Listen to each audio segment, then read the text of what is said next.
Hello everyone! Ako po si Roda na Roda's DIY Design. Welcome po sa aking channel.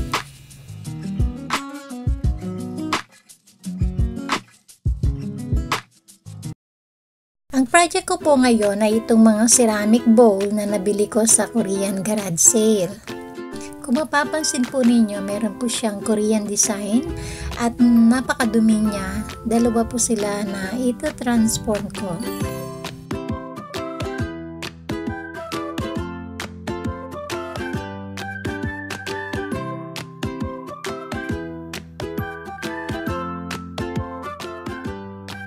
Ito naman po ay matagal ko nang ginagamit na plate para sa lalagyan ko ng pintura sa mga DIYs ko.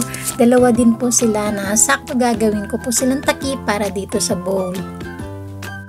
Okay, so ayan, nalinisan ko na po sila. Nawala na po ang mga alikabok na nakakapit at mantsa ng mga pintura sa mga takip.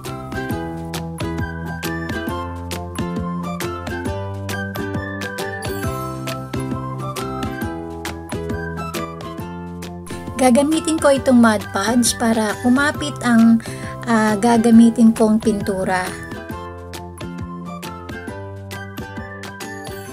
Apply ko lang ng mud pads sa buong paligid ng bowl dahil pag hindi ko po siya nilagyan ng mud pads, hindi po kakapit ang pintura.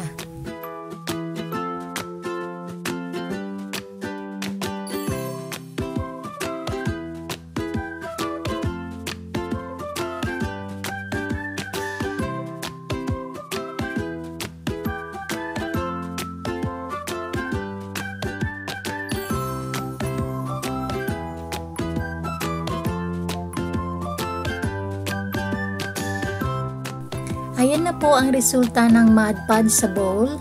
Naging malabo na po ang bowl, nawala na ang pagiging smooth niya.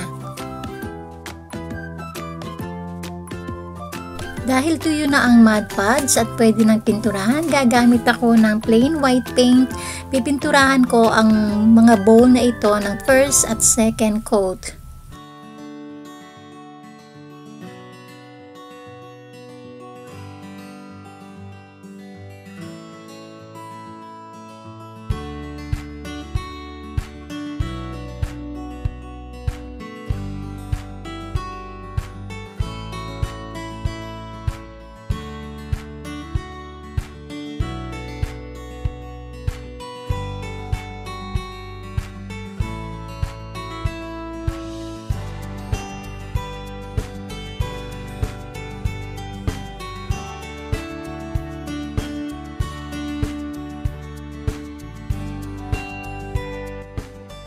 Meron po ako ditong lid stamp na ginamit ko sa mga nakaraang project ko.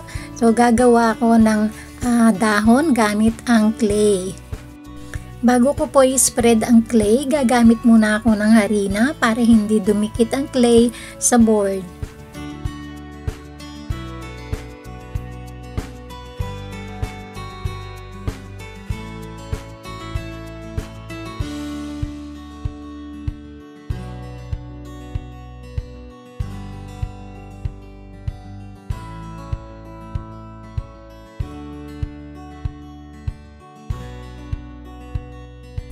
Ngayon naman gagamit ako ng Joovy Air Dry Clay para sa dahon gamit ang mga stamp.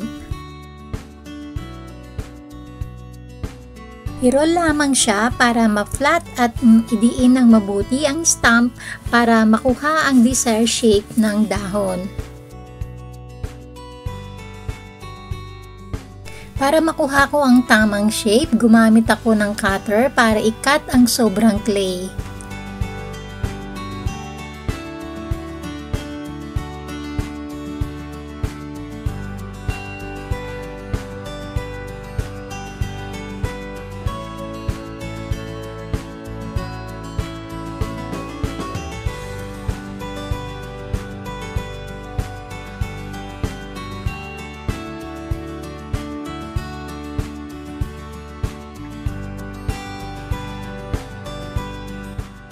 Ngayon naman gagawa naman ako ng stem gamit pa rin ang Joovy Air Dry Clay.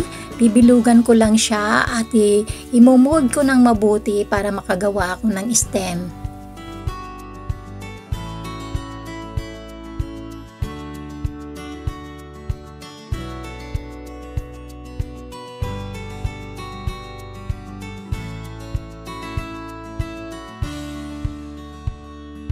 nakapaglalagay ako ng line dito sa stem para magmukha siyang stem talaga.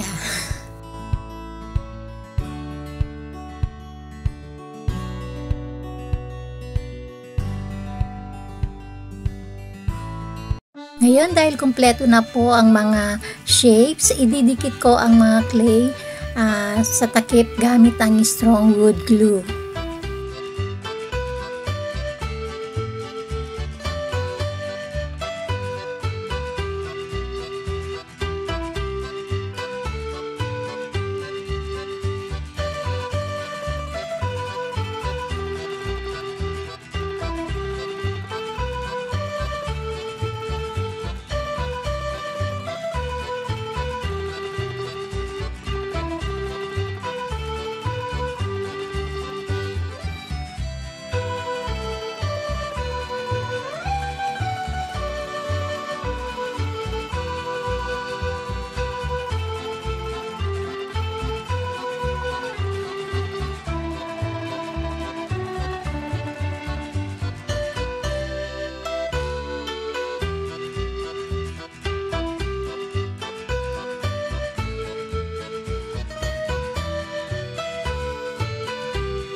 Ito na po ang stem at dahon na aking idinikit gamit ang strong wood glue.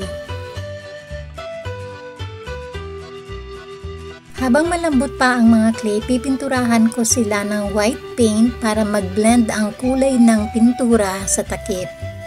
Okay, so ayan po, tuyo na ang pintura na white paint. Ngayon sisimulan ko na po silang i-design.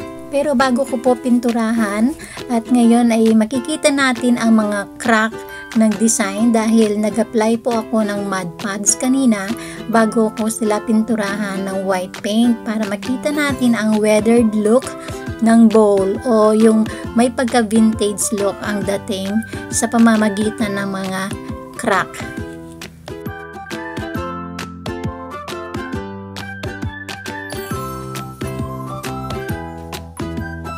Next po, meron ako ditong red and yellow acrylic paint. Gagawa ako ng orange paint dahil wala akong orange paint. Magmimix po ako gamit itong mga kulay na ito na aking napili. So, tagi-isang tablespoon ang sukat ng paint. Hahaluin lang para mag-blend ang dalawang color.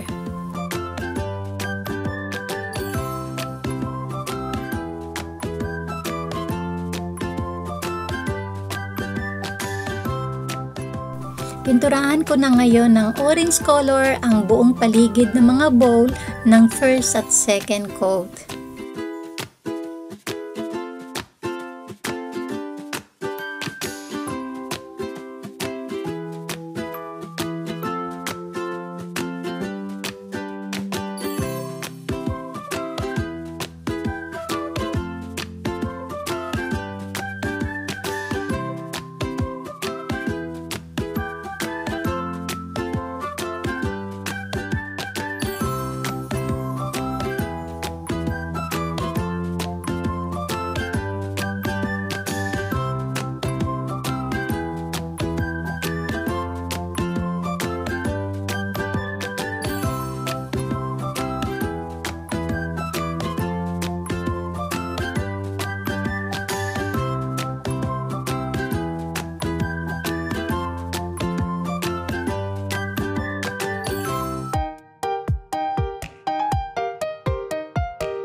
Dito naman sa stem, gumamit ako ng chocolate brown acrylic paint.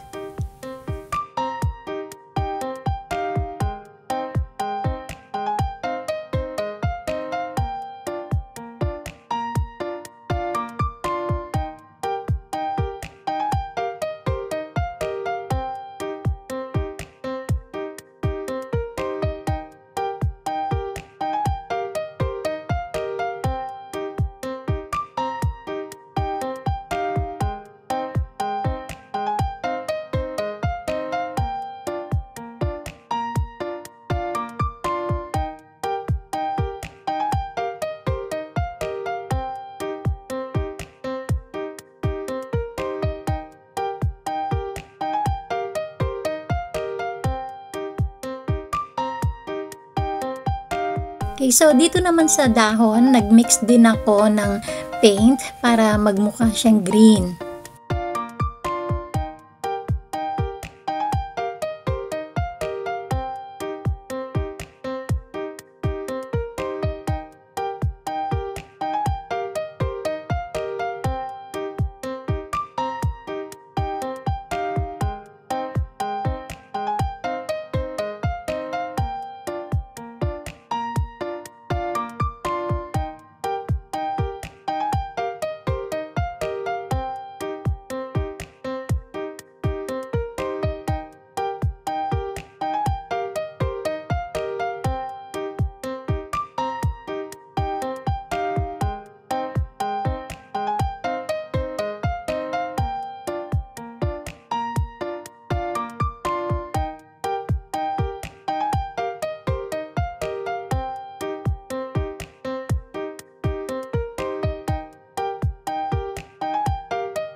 So, sa aking pinali, mag-a-apply ako ng white wax para magkaroon siya ng vintage look.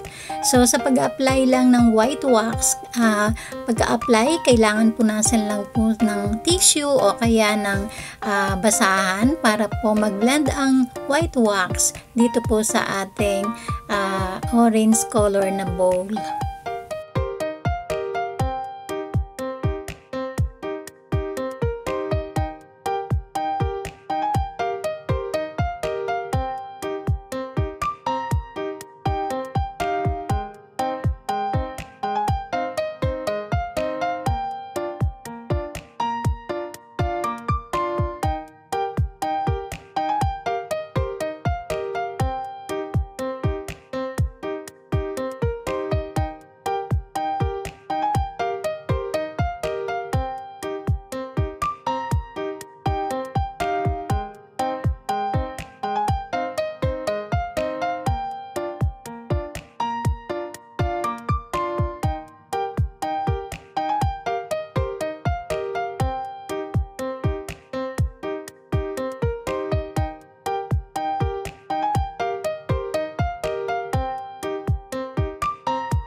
Ayan po ang farmhouse fall DIY project natin ngayon. Napakaganda ng kinalabasan ng simpleng bowl. I hope nag-enjoy po kayo. Please don't forget to like the video, subscribe na rin po kayo. Salamat po!